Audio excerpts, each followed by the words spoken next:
Eu preguei esse sermão que eu vou pregar hoje, há uns 3 anos atrás, 4 anos atrás, e hoje, como é dia do pastor, eu vou pregar ele de novo.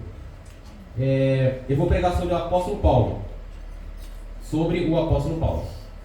Então, antes de mais nada, é bom lembrar aos irmãos que essa é a última carta que Paulo escreveu. 2 Timóteo é a última carta que o apóstolo Paulo escreveu. E eu pensando a respeito de um pastor, a respeito de uma liderança, por que não falar do apóstolo Paulo? Por que não falar desse grande pregador que foi o apóstolo Paulo? Os irmãos sabem, é do conhecimento dos irmãos, principalmente os que estão vindo de quinta-feira, que o Novo Testamento tem 27 livros. E desses 27 livros que contém o Novo Testamento, 13 foram escritos pelo apóstolo Paulo. Ou seja, a carta aos Efésios, aos Colossenses, a Filemão, a carta a 1 Timóteo, 2 Timóteo, 1 Coríntios, 2 Coríntios, 1 Tessalonicenses, 2 Tessalonicenses. A primeira carta que foi escrita foi a carta de Gálatas, e aquela que é considerada a carta mais robusta que Paulo fez, ou então a carta que traz um peso espiritual muito grande, que é a carta aos Romanos, que trata sobre a justificação da fé. Então esse homem que diz a Bíblia Sagrada, que pregou o Evangelho no mundo antigo, pregou o Evangelho de acordo com o que diz a Bíblia Sagrada, desde lá de Jerusalém até o Ilírico, aonde hoje é a Croácia. Aonde pregou o Evangelho desde lá das ruas apertadas de Jerusalém até os confins do mundo, cumprindo na íntegra aquilo que Jesus disse: pregar o Evangelho a toda criatura. Então esse apóstolo, que é considerado como apóstolo dos gentios, aquele que na verdade depois de Jesus Cristo é sim, com toda certeza, o maior líder do cristianismo, que pregou a palavra de Deus, como disse ele mesmo, a palavra de Deus sendo pregada a tempo e a fora de tempo. Esse homem foi morto no ano 67 da nossa era, decapitado, arrancaram a cabeça dele. A prisão que ele foi colocado antes de ele morrer fica onde hoje é a Itália, lá em Roma. E essa prisão chama-se Marmetina. Fica a poucos quilômetros lá da Praça de São Pedro, lá perto do Vaticano, onde fica a residência do Papa. Essa prisão não é muito visitada, como é visitada, por exemplo, a Basílica de São Pedro, onde tem aquela pintura de Michelangelo decorando toda aquela basílica linda, onde ficam aquelas estátuas. Esse lugar não é tão visitado como é visitado a residência papal, porque essa prisão fica a poucos quilômetros de onde fica a Basílica de São Pedro, e hoje nesse lugar foi construído um prédio, e é debaixo desse prédio que tem essa prisão. Essa prisão que o apóstolo Paulo ficou os últimos dias da vida dele. E como essa prisão ela é subterrânea, essa prisão ela é coberta de pedras. E essa prisão ela é fria, ela é úmida e ela cheira a mofo. Então foi lá onde o apóstolo Paulo passou os seus últimos dias. E é de lá que ele escreve essas palavras que eu acabei de ler para os irmãos. As últimas palavras do apóstolo Paulo. Tem um livro chamado Empoderados de Poder. Repetindo, Empoderados de Poder. O nome do autor desse livro se chama Hans Finzel. Esse Hans Finzel foi nesse lugar, foi nessa prisão. E uma das coisas que ele disse lá no livro é que ele ficou abismado de como as pessoas tinham facilidade de estar lá onde estava a Praça de São Pedro, de onde tem o Vaticano, mas as pessoas não iam lá ver a prisão do apóstolo Paulo, porque era fria, era úmida e mofava, tinha cheiro de mofo. Mas o fato é que foi nesse lugar que o maior líder do cristianismo passou os seus últimos dias. E é de lá que ele escreve essa preciosa carta. Quando nós olhamos para a vida do apóstolo Paulo, meus irmãos, eu quero destacar algo muito importante aqui, que a primeira vez que ele é citado na Bíblia está lá em Atos capítulo 7, versículo de número 58. E lá ele não é chamado de Paulo, não, ele é chamado de Saulo. Mas por que Paulo é chamado de Saulo em Atos capítulo 7, versículo 58? Porque Paulo tinha duas cidadanias. Ele era judeu de sangue, por parte de pai, por parte de mãe, mas nasceu na Cilícia, onde hoje é a Itália. Então ele tinha dupla cidadania. Lá na Cilícia, lá na Itália, ele era chamado de Saulo. Lá em Jerusalém, terra natal dele, ele era chamado de Paulo. Pois muito bem, Atos 7,58 cita o nome de Saulo. E como é que ele aparece na história? Não como o grande líder do cristianismo, não como alguém que defende Jesus Cristo, não como alguém que é apaixonado pelos preceitos bíblicos, mas como alguém que é perseguidor do Evangelho, perseguidor do cristianismo. E lá diz o texto que ele foi testemunha daquele que foi o primeiro cristão a ser assassinado, o primeiro cristão a ser martirizado. Quem é ele? Quem era ele? Estevão. E ele esteve lá. Ele viu aquilo ali. Ele viu aquele que foi o primeiro cristão a ser morto. Então esse homem, antes de se transformar no Paulo, o pregador, ele foi Paulo, o perseguidor. Tanto é que quando nós lemos lá em Atos dos Apóstolos, capítulo 8, e versículo de número 3, vai dizer que o apóstolo Paulo, ele perseguia os cristãos. Ou seja, ele não acreditava em Jesus.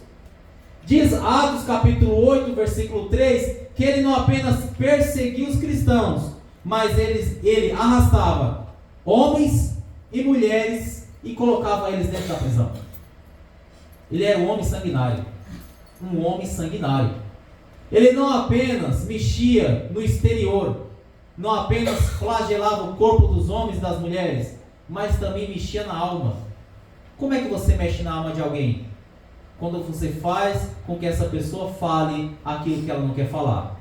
Aí Atos capítulo 26, versículo de número 11, o apóstolo Paulo diz que ele não apenas perseguia os cristãos e colocava os cristãos na prisão, homens e mulheres, mas ele também fazia a base de tortura com que os cristãos blasfemassem o nome de Jesus. Torturava os cristãos, homens e mulheres, até que eles blasfemassem, ou seja, eles vilipendiassem, eles xingassem, eles negassem o nome de Jesus Cristo ao qual eles acreditavam. Mas, meus irmãos, esse homem um dia foi convertido pelo Senhor Jesus. Diz Atos capítulo de número 9 que esse homem está indo em direção para Damasco, aonde hoje é a Síria. E quando ele está indo a caminho de Damasco, Atos capítulo 22, diz que Jesus Cristo apareceu para ele e disse: Saulo, Saulo, por que você me persegue? Aquele homem então atônico, vendo aquela grande luz, de acordo com Atos 22, diz: Senhor, quem é o Senhor? Quem é o Senhor? Quem é você que fala comigo? E a resposta veio: eu sou Jesus a quem você persegue. Irmãos, daquele dia em diante, aquele homem que era perseguidor, aquele homem que arrastava homens e mulheres para a prisão, aquele homem que fazia com que homens e mulheres blasfemassem ao nome de Jesus Cristo, se transformou naquele que é o grande pregador do cristianismo. E então, meus irmãos, esse homem agora transformado, esse homem agora cheio da graça, nós entendemos uma coisa maravilhosa aqui, é que Deus não leva em consideração o nosso passado. Aquele homem era perseguidor, aquele homem não tinha compromisso com Deus, mas pela graça de Deus ele foi salvo. Então eu quero dizer aqui para você, meu irmão, minha irmã, não se envergonhe do seu passado não. Não fique triste pelas atitudes que você fez no passado. Não fique triste pelas coisas que você fez no seu passado, porque passado é passado. Paulo tinha motivo para se envergonhar? Paulo tinha motivo para estar triste? Tinha. Porque o passado dele era tenebroso. Quantas pessoas foram mortas a mando de Paulo? Quantos homens e mulheres foram torturados por causa de Paulo? Mas aquele homem foi transformado. Aquele homem foi mudado. Então, meus irmãos, não devemos levar em consideração o nosso passado. E o apóstolo Paulo entendeu isso muito bem. Porque mais para frente ele vai escrever as seguintes palavras: esquecendo as coisas que para trás ficam, agora eu olho para frente. Então, meu irmão, minha irmã, deixe de se martirizar pelo seu passado, pelas escolhas erradas do seu passado, pelas palavras erradas que você fez no passado. Passado é passado, agora olhe para frente. Deus tem coisas melhores para você no futuro. O que é passado, passou. O que é passado já foi. Pois muito bem. Esse homem então, meus irmãos, começa a pregar a palavra de Deus. E ele vai pregando a palavra de Deus em várias partes. Ele prega a palavra de Deus lá na Galácia. Ele prega a palavra de Deus lá na Macedônia. Ele prega a palavra de Deus lá na Ásia.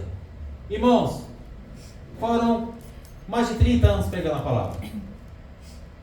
Nesses 30 anos pregando a palavra, aquele que é descrito lá em Atos 7,58 como jovem, agora lá em Filemon, ele é dito que ele está velho.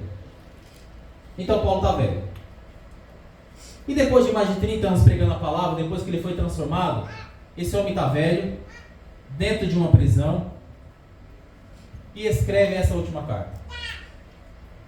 E eu quero, meus irmãos, nessa noite trabalhar com os irmãos alguns tópicos dessas últimas palavras que eu quero separar em 4 tópicos. Primeiro, do versículo 6 ao versículo 8, Paulo vai fazer uma retrospectiva da sua vida. Depois, do versículo 9 ao versículo de número 13, o apóstolo Paulo vai fazer alguns pedidos pessoais. Depois, do versículo 14 e o versículo de número 15, Paulo vai estar indo embora, mas a obra vai continuar. Depois, no versículo 16 e 17, a gente vai trabalhar o seguinte tema: abandonado pelos homens, amparado por Deus. E por fim, no tema da mensagem, nós vamos analisar o último versículo, que é o versículo 18, que é o adeus do apóstolo Paulo. Então, primeiro tópico, uma retrospectiva que Paulo fez antes de morrer. Quanto a mim, eu já estou sendo oferecido por aspersão de sacrifício, e o tempo da minha partida está próximo. Paulo está fazendo uma retrospectiva, mas ele está primeiramente fazendo uma análise do presente. O que ele está dizendo? A minha análise agora é o que o tempo da minha partida está próximo. Os irmãos têm aprendido, eu tenho explicado para os irmãos aqui, que Paulo foi preso 2 vezes em Roma. Na primeira vez ele pediu oração lá para os filipenses para sair. E de fato ele saiu. Nessa segunda prisão ele não pede oração para sair, porque ele tem certeza da sua morte. Ele tem certeza de que vai morrer. E aí então, olhando para o presente dele, olhando, analisando o momento, ele fala: quanto a mim, eu já estou sendo oferecido por aspersão de sacrifício. Primeira lição que eu quero destacar aqui para você nessa noite é que em momentos de desespero, em momentos em que o perigo está batendo na porta, não adianta se desesperar. Paulo sabia que ele iria morrer, mas ele está aos prantos? Paulo está dando uma de coitado? Paulo está assustado? Não. Paulo está analisando a situação e está dizendo o seguinte: eu já estou sendo oferecido por aspersão de sacrifício. O que ele está querendo dizer? Eu vou ser morto, é verdade, mas acima de tudo, a minha morte vai ser uma entrega para Deus. Não é Roma que vai acabar com a minha vida, não é Nero, não é o sistema que vai dar o fim à minha história. Muito pelo contrário, a minha história está acabando, mas vai ser uma história acabando sobre o altar de Deus. Então ele está vendo a morte dele, meus irmãos, não como uma tragédia.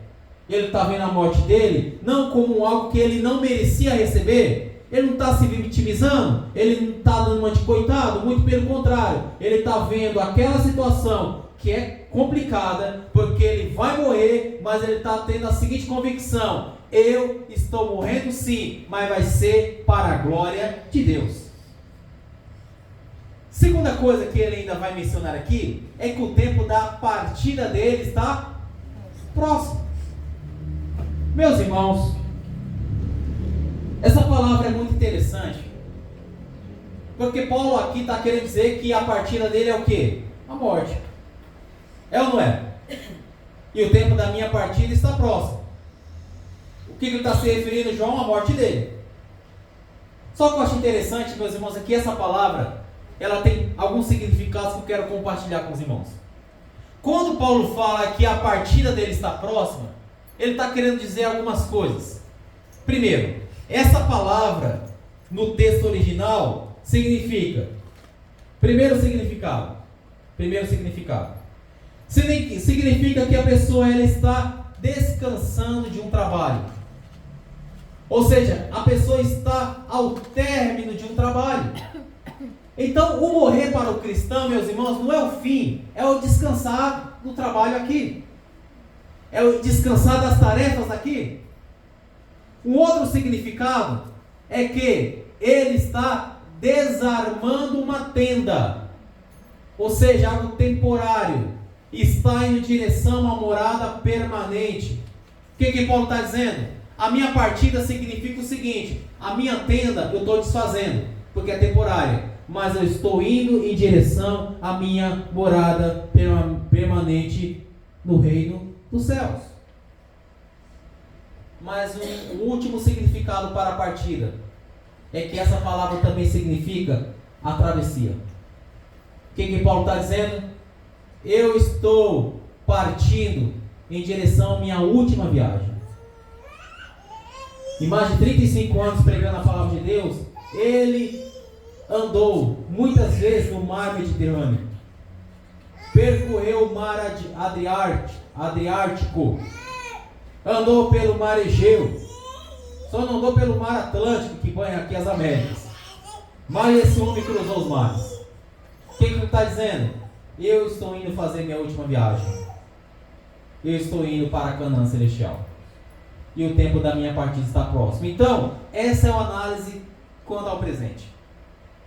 Mas ele vai fazer uma análise do passado. Versículo 7. Combati o bom combate. Terminei a carreira. Guardei a fé. Paulo não está arrependido de nada. Paulo está convicto de que durante os anos em que ele serviu a Deus, ele não tem do que se envergonhar. Ele diz: eu combati o bom combate. Eu estou terminando a carreira hoje, mas acima de tudo, estou guardando a fé, Cláudio. Estou guardando a fé. Irmãos, quantos irmãos começaram bem a caminhada? Esaú começou a caminhada muito boa. Não queria nem ser considerado rei. Achava que não era digno de ser rei. Quando foram ungir o rei Saul, ele não quis, porque ele ficou envergonhado. Mas subiu o poder e o poder subiu ao coração dele. Então ele começou bem, mas terminou mal e terminou longe da presença de Deus. Tem pessoas que começam bem, mas no meio do caminho dá uma cambaleada, que foi o caso de Davi. Às vezes faz algumas coisas que desagradam a Deus, mas o que importa é terminar bem. Davi terminou bem. Davi pecou, Davi matou um homem de forma covarde, Davi se deitou com uma mulher que não era dele, mas depois pediu perdão para Deus. Então, Davi começou bem, no meio do caminho se arrebentou todo, mas no final terminou bem. Paulo está dizendo aqui que ele está terminando bem, ele está guardando a fé. Ou seja, depois de 30 anos de cristão, ele não está negando o Cristo que chamou ele para a obra, ele não está negando o chamado dele, ele está dizendo: eu tenho guardado a fé. Então eu quero encorajar você, meu irmão, minha irmã, a guardar a sua fé, a permanecer nos caminhos do Senhor, assim como Paulo permaneceu nos caminhos do Senhor. Mas por fim, o versículo 8, ele agora faz uma análise quanto ao futuro. O que ele tem para o futuro? O que ele espera do futuro? Qual que é a análise que ele olha para frente? E versículo 8 diz assim: desde agora a coroa da justiça me está guardada, a qual o Senhor, o justo juiz, me dará naquele dia. Mas não somente a mim, mas também para todos quanto amarem a sua vinda. Irmãos, a nossa história não acaba aqui. A nossa história depois daqui continua. E Paulo está olhando lá para frente, está dizendo: eu sei que tem uma coroa me esperando, uma recompensa. Mas não apenas para mim, Paulo, mas também para a Ângela, para a Maria, para a Thaís, para o João, para o Breno, para a Ângela, para o Germano, para o José, para o Caio, para o Vitor, para a Cláudia, para o Gustavo, para a Andressa, para a Rebeca, para a Paula, para todos quanto amarem a sua vinda. Então, meus irmãos, resumindo, quanto ao passado, Paulo tem paz. Então deixe de se martirizar pelo seu passado. Quanto ao presente, ele tem contentamento, porque apesar da situação, ele está contente com Deus. Quanto ao futuro, ele tem o quê? Esperança. Ele tem esperança. Mas, irmãos, no versículo 13, ou melhor, do versículo 9 ao versículo 13, Paulo vai fazer alguns pedidos pessoais. Segundo tópico da mensagem, pedidos pessoais. E quais são esses pedidos pessoais que o apóstolo Paulo faz? Procura vir ter comigo depressa, porque Demas me desamparou, amando o presente século. Primeira coisa que o apóstolo Paulo faz no pedido pessoal é que você pode ser bem estabelecido na sociedade. Você pode ser uma pessoa de status. Você pode ter dinheiro. Você pode ter uma família boa. Mas só que quando tudo isso falta, sabe o que você vai mais sentir falta? Não é do seu dinheiro, é de pessoas. Paulo abre o versículo 9 dizendo para Timóteo o seguinte: procura vir ter comigo depressa. Irmãos, uma das falhas que nós mais fazemos é afastar as pessoas de nós. Alguns de nós têm facilidade de afastar as pessoas de nós. Ninguém é grande suficientemente sozinho. Andorinha sozinha não faz verão. Não, a gente precisa de pessoas. O José não é bom sozinho. O Breno nunca será bom sozinho. Não, nós precisamos de pessoas. E Paulo entendia como ninguém, meus irmãos, a necessidade de ter pessoas ao lado. Então ele diz para Timóteo: procura vir ter comigo depressa. Mas algo que eu chamo a sua atenção é para aquilo que ele diz na sequência. Porque Demas, tendo amado o presente século, fez o quê? Porque Demas, tendo amado o presente século, fez o quê, meus irmãos? Me abandonou. Me desamparou. E aqui, meus irmãos, deixa eu dizer algo para os irmãos. As pessoas vão nos decepcionar. As pessoas vão o quê? Nos decepcionar. Você sabia que Demas aparece mais 2 vezes na Bíblia?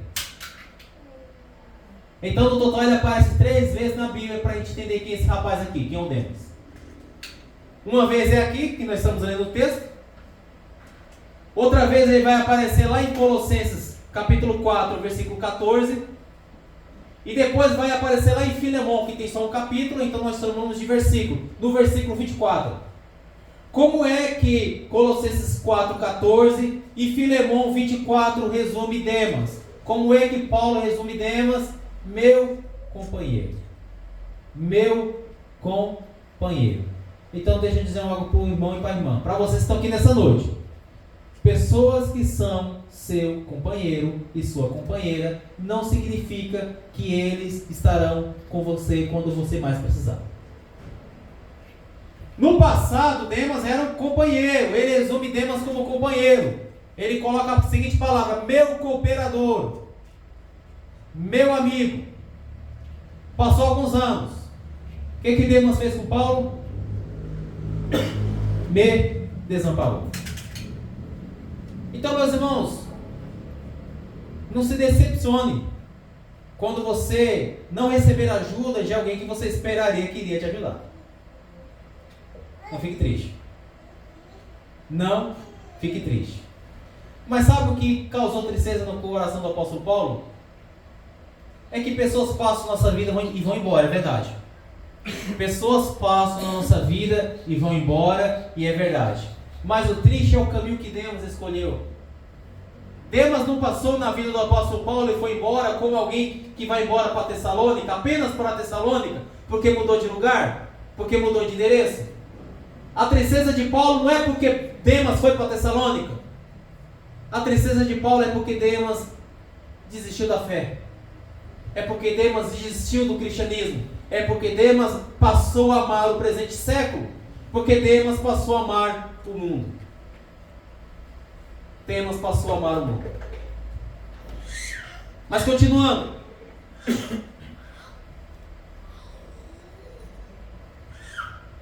Versículo 11.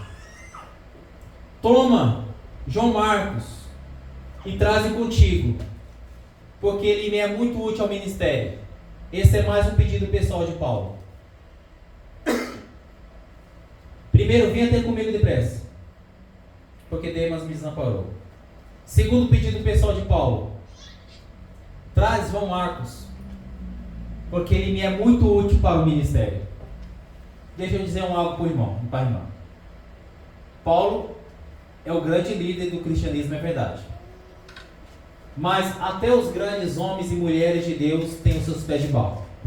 Vacilam, erram e tropeçam. Paulo um dia cometeu uma injustiça muito grande com João Marcos. Paulo um dia negou João Marcos. Essa história está registrada lá em Atos. Aconteceu na primeira viagem missionária.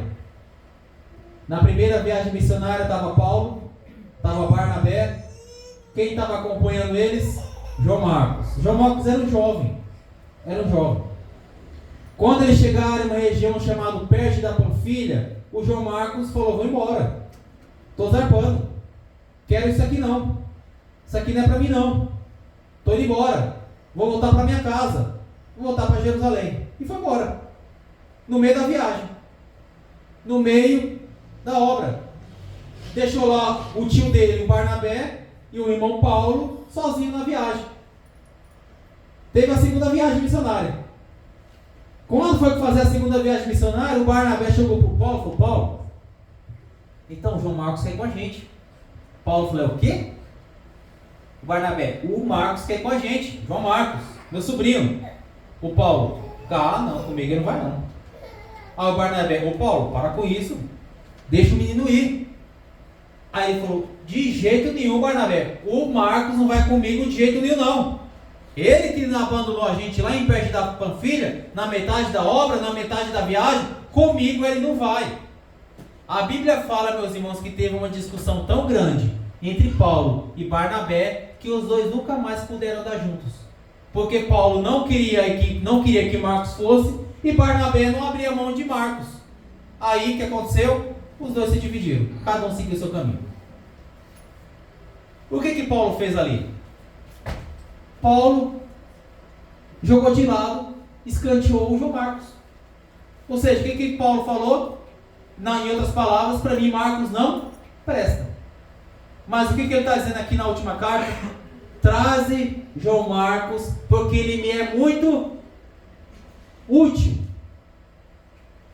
Irmãos, às vezes nós temos que ter a humildade de reconhecer que a gente erra. Paulo era Paulo, mas aqui ele está reconhecendo: eu errei. Eu fui errado com João Marcos. Eu falhei com João Marcos. Então nunca é tarde para pedir perdão. Nunca é tarde para você voltar atrás, encontrar a pessoa que um dia você magoou e pedir perdão para a pessoa. Tenha coragem de pedir perdão. Tenha coragem de reconhecer que você errou. Faça como Paulo. Pede para que João Marcos vá até você, já que ele estava preso, ele não pode ir até João Marcos. Então ele pede para que João Marcos fosse até ele. É o segundo pedido pessoal dele. Porque ele quer reconstruir o caminho de amizade que um dia ele mesmo destruiu. Nenhum de nós é tão grande quando nós reconhecemos que nós falhamos com as pessoas que estão ao nosso lado. E Paulo pediu perdão.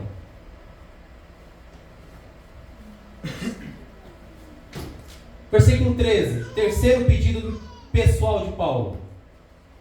Quando vieres, traze a capa que deixei em Trode, na casa de Carpo, e os livros principalmente os pergaminhos. Irmãos, lembrando que eu disse para os irmãos que aquela cela tinha ar-condicionado? Tinha ar-condicionado aquela cela? Aquela cela tinha ar-condicionado para esquentar o inverter, né? O inverter é que aquece, né? Tinha um ar-condicionado inverter para aquecer? Não tinha. Porque era muito fria. Aquela prisão tinha um aquecedor? Não tinha. Então o que Paulo está pedindo para Timóteo? Primeiramente uma capa para aquecer o corpo dele. Eu acho interessante, meus irmãos, que o grande apóstolo Paulo, no final da vida, não tinha uma capa para esquentar o frio da madrugada lá dentro daquela prisão. Enquanto hoje muitos líderes cristãos, pastores, são milionários. Milionários. Mas não por causa da sua profissão, que seria justa. Não por causa do seu empenho profissional, que é legítimo. Mas tirando a lã das ovelhas. Extorquindo as ovelhas. E o grande apóstolo, o velho apóstolo, não tinha uma capa para passar a noite dentro da prisão. Então ele quer uma capa para aquecer o seu corpo. Mas ele também quer livros para aquecer a sua alma. Paulo foi alguém que nunca parou de ler. Nunca parou de ler a palavra. Traze contigo também os pergaminhos. Ele queria uma capa para aquecer o corpo, mas os livros para aquecer a alma dele, porque ele teve sempre muita sede da palavra de Deus. Cumprido na íntegra o que está escrito no Salmo 42. Assim como a corça tem sede por águas, assim a minha alma tem sede de ti. Ele queria aquecer o corpo, mas queria também aquecer a alma. Terceiro tópico. Quem está indo embora é Paulo, mas a obra vai continuar. Versículo 14 e versículo 15. Alexandre o latoeiro causou-me muitos males. O Senhor lhe pague segundo as suas obras. Tu guarda-te também dele, porque resistiu muito às nossas palavras. Eu quero destacar primeiramente, meus irmãos, o versículo de número 15. Porque o versículo de número 15 é um alerta para Timóteo de alguém que é um empecilho na obra. Irmãos, Paulo não iria sair daquela prisão vivo. Paulo sairia daquela prisão morto. Só que eu quero chamar a sua atenção para o que diz o versículo 15, porque no 14 ele apresenta quem é o problema, a origem do problema, que é o Alexandre. Só que no versículo 15 ele faz um alerta para quem ele está escrevendo, que é Timóteo. E ele diz: você toma cuidado com ele, porque ele resistiu fortemente às nossas palavras. O que é isso? O que Paulo está dizendo? Olha, eu estou indo embora, mas a obra vai continuar. Então, como a obra vai continuar, ele está dando um alerta solene. Um alerta que merece ter muita atenção de quem está lendo, que é a respeito desse homem, o Alexandre, que causa problemas para a obra. Então aqui, meus irmãos, eu acho interessante que Paulo foi sempre um bom pastor. Porque Paulo não queria nada das ovelhas. Paulo não queria nada das ovelhas, ele queria o bem das ovelhas. E como ele está indo embora, ele se preocupa que a obra continue crescendo a todo vapor. E se tem alguém que está causando problema, que é o Alexandre, e ele sabe disso, ele vai alertar para aquele que vai continuar a obra. Porque Paulo está indo embora, mas Timóteo vai continuar no lugar dele. Apolo vai continuar no lugar dele. Judas, o irmão de Jesus, Tiago, o irmão de Jesus, vai continuar a obra. Ele não está apegado com a obra, porque a obra não é dele, é a obra de Deus. Quantos hoje, meus irmãos, olham para a igreja e acham-se donos da igreja? Verdadeiros generais da fé, que querem comandar a vida das pessoas. Não muitos anos atrás, um pastor, ele era aquele que era considerado aquele que poderia dizer não ou sim, se a pessoa podia comprar um carro, se a pessoa podia comprar uma moto. uma casa. Não, as ovelhas não é do pastor, as ovelhas é de Deus. O pastor é apenas um instrumento pela qual Deus usa para alimentar o seu rebanho. Mas o versículo 15, 14, ele faz um alerta direto, ele fala de Alexandre. Alexandre, o latoeiro, causou-me muitos males. Ele dá nome e sobrenome. Deixa eu dizer algo para os irmãos aqui. Sabe por que às vezes muitas igrejas sucumbem? Porque os problemas não são tratados direto à raiz. Por exemplo, digamos que a irmã Andressa esteja com algum problema com a Ângela. Aí, eu chego e converso com a Andressa. Depois eu vou lá e converso com a Ângela. E aí, eu não junto as duas. Não junto as duas. Não, tudo que eu sei é o que a Ângela me falou de forma pessoal e depois a Andressa. Mas eu não trato a raiz do problema, que é o que? Juntar as duas e chegar a um consenso. Às vezes, meus irmãos, os problemas não são solucionados porque nós não damos nomes aos bois. Paulo deu nome aos bois. Qual é o nome do problema? Alexandre, o latoeiro. Então, às vezes, em vez da gente querer fazer um atalho, de querer varrer o problema para debaixo do tapete, seja direto. Seja direto. Eu me lembro muito bem de uma história que o meu sogro, o pastor Paulo, me contou. Ele me contou de um problema que estava acontecendo na igreja. Duas irmãs. Uma irmã reclamava que a outra tinha certo problema. E a outra reclamava que a outra também tinha um problema. Vou dar um exemplo aqui. Imagine que a irmã Maria estava reclamando que a irmã Andressa está de vermelho.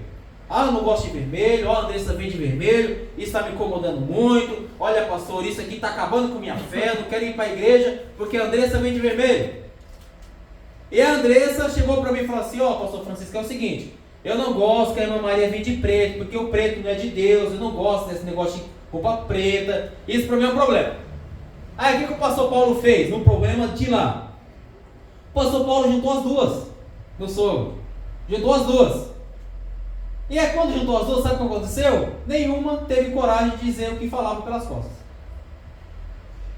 Agora se fica no disse-me-disse, é onde só dá problema. Paulo, ele é direto, ele vai direto ao ponto, ele dá nome e sobrenome. Ele fez igual meu sogro, pegou as duas pessoas, colocou frente a frente, aí pronto. Nunca mais as duas tiveram problema, no caso do meu sogro Paulo. O apóstolo Paulo fez a mesma coisa, apontou quem era a origem do problema. O nome do problema se chama Alexandre, o latoeiro. Continuando. O último subtópico da mensagem para terminar, o penúltimo já, o penúltimo. Abandonado pelos homens, amparado por Deus. Eu quero que você preste muita atenção no que eu vou ler agora. Preste muita atenção no que eu vou ler agora. Versículo 16 e 17. Qual que é o tema? Abandonado pelos homens, amparado por Deus. Versículo de número 16 diz assim: ninguém me assistiu na minha primeira defesa. Todos me desampararam. Que isso não lhe seja imputado. Mas o Senhor assistiu-me e fortaleceu-me, para que por mim fosse cumprida a pregação e todos os gentios a ouvissem, e fiquei livre da boca do leão. Irmãos, aonde Paulo estava quando ele escreveu essa carta? Em Roma. Qual que é a maior carta que Paulo escreveu? Exatamente para a igreja de Roma, carta aos Romanos. Então você deve saber que lá tinha o que? Uma igreja. Tinha uma igreja. E onde tem igreja tem pessoas. E essas pessoas eram o que? Cristãs. Muito bem. Paulo foi preso. Teve uma audiência. De acordo com o versículo 16, na minha primeira defesa, quem foi lá defender ele? Lendo o versículo, quem foi lá acompanhar ele? Versículo 16. Na minha primeira defesa, quem foi lá da igreja defender ele? Quem foi lá testemunhar e dizer, não, Paulo não é isso que vocês estão dizendo? Ninguém. Aí nessas horas você chega à seguinte conclusão: vale a pena continuar fazendo aquilo que Deus chamou você para fazer? Vale a a pena um dia de domingo, por exemplo, e nunca chegou esse dia, vale a pena estar aqui na igreja só eu e a Paula, e não tem mais ninguém? Vale. Vale a pena um dia só estar a Paula aqui para cantar? Às vezes eu estou doente, e ela canta, ela prega? Vale. Ou um dia que não tiver ninguém, e tiver só eu, imagina eu para cantar, vai ser uma tristeza. Para pregar, vai valer a pena? Vai valer a pena. Vocês sabem que a igreja que Paulo mais ficou foi a igreja de Éfeso? Quantos anos Paulo ficou lá em Éfeso? 3 anos. Sabe quantos cristãos tem lá hoje? Hoje Éfeso é onde é a Turquia. Sabe qual a porcentagem de cristão lá hoje? 10%. Aí você fala, então não valeu a pena. Há 2000 anos atrás, lá a igreja foi mal, as pessoas se converteram, se transformaram em cristãs, e agora 10% só é cristã? Valeu a pena? Valeu a pena. Lógico que valeu a pena. Valeu a pena. Paulo aqui está dizendo que na primeira defesa dele ninguém foi com ele, mas ele não está ligando para isso. Isso não é problema para ele. Porque às vezes esperar demais das pessoas é complicado. Paulo não estava esperando demais das pessoas. Então ele foi desamparado pelos homens.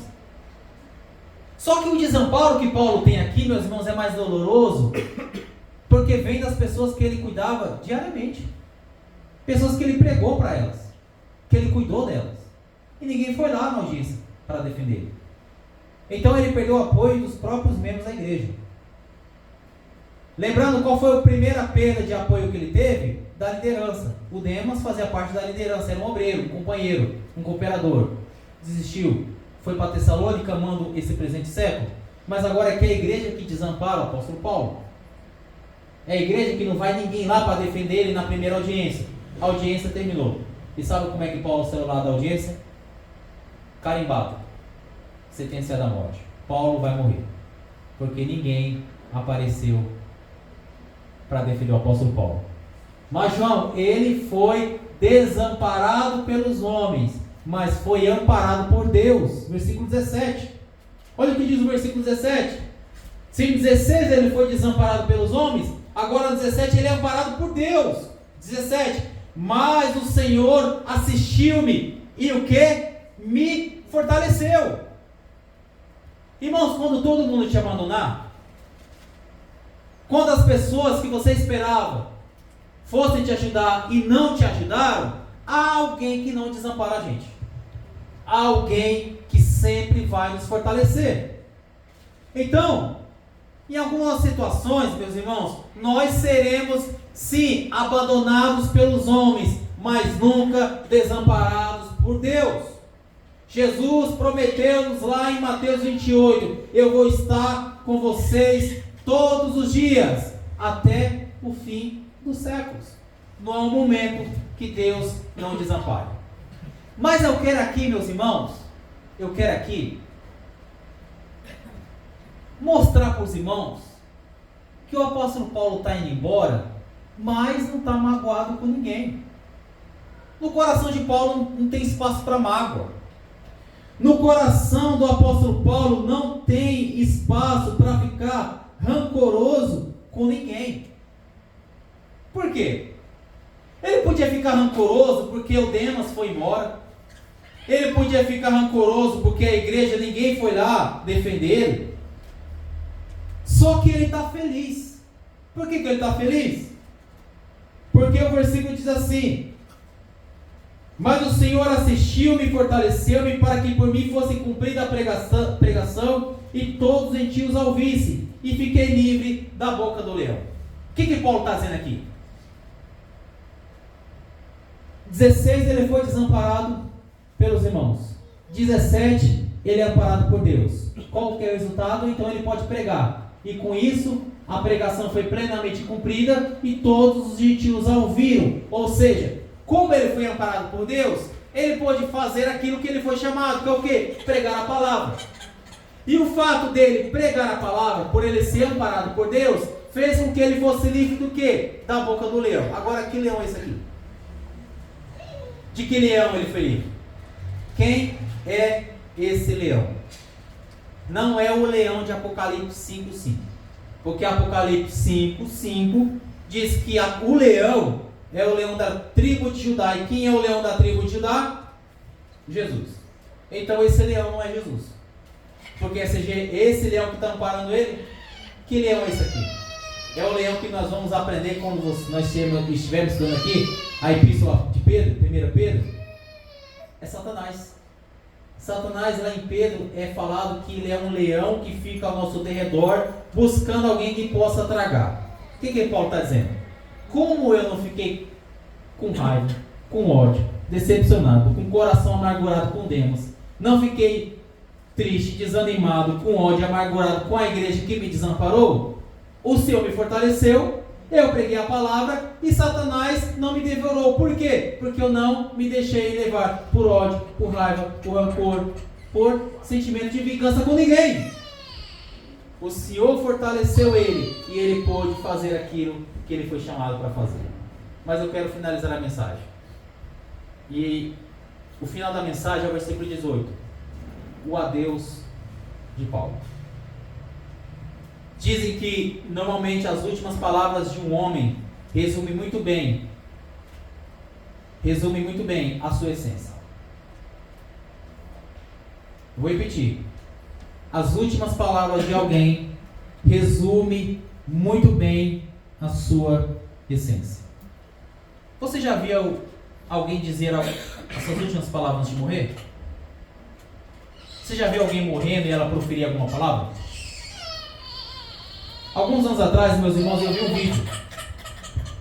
Nesse vídeo, eu acho que hoje já não está mais disponível na internet, por causa que é um vídeo forte. Nesse vídeo, meus irmãos, era os últimos diálogos de alguns pilotos de avião antes do avião bater. Ou seja, fica registrado na caixa preta do avião.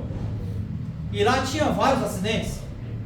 Tinha o acidente desde lá dos Mamonas Assassinos em 96, desde o acidente da Gol em 2006, ao acidente da TAM em 97, do Falcon 100, que foi um acidente lá perto de Congonhas em 1997, se não me engano, fevereiro de 97, até acidentes estrangeiros.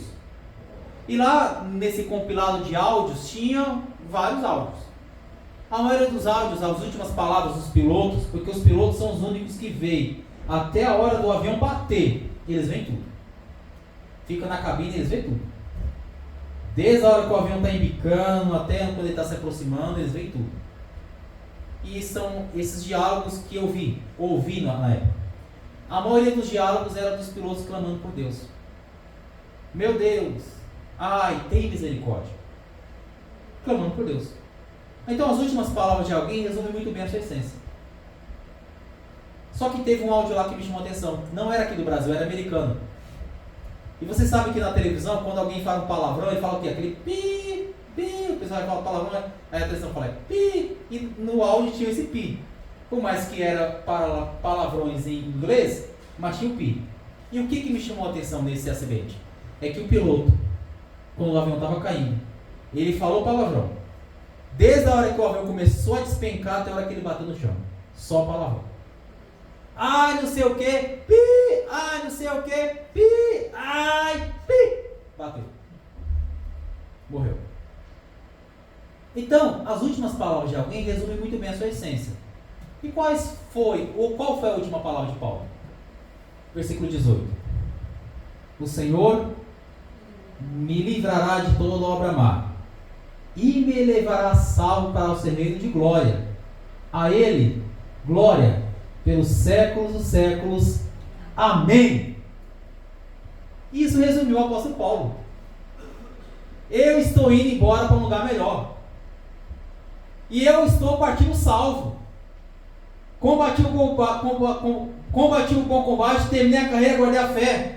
Estou indo embora em direção àquele que me chamou. O Jesus que apareceu para mim há 30 e poucos anos atrás, agora eu vou ver ele pessoalmente, como ele é. Então, chegou o dia da morte dele. E o dia da morte dele, eu imagino o carcereiro chegando lá e batendo, chamando: Paulo, sai para fora, Paulo. E Paulo saindo velho, cheio de cicatriz, acorrentado, indo em direção ao lugar em que ele foi executado. Meu pai fala que é um sebo, que é um tronco, e é verdade, é um sebo.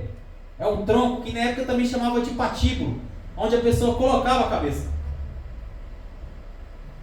E o carrasco, ele tinha que ser apenas um golpe para que a morte não fosse sofrida.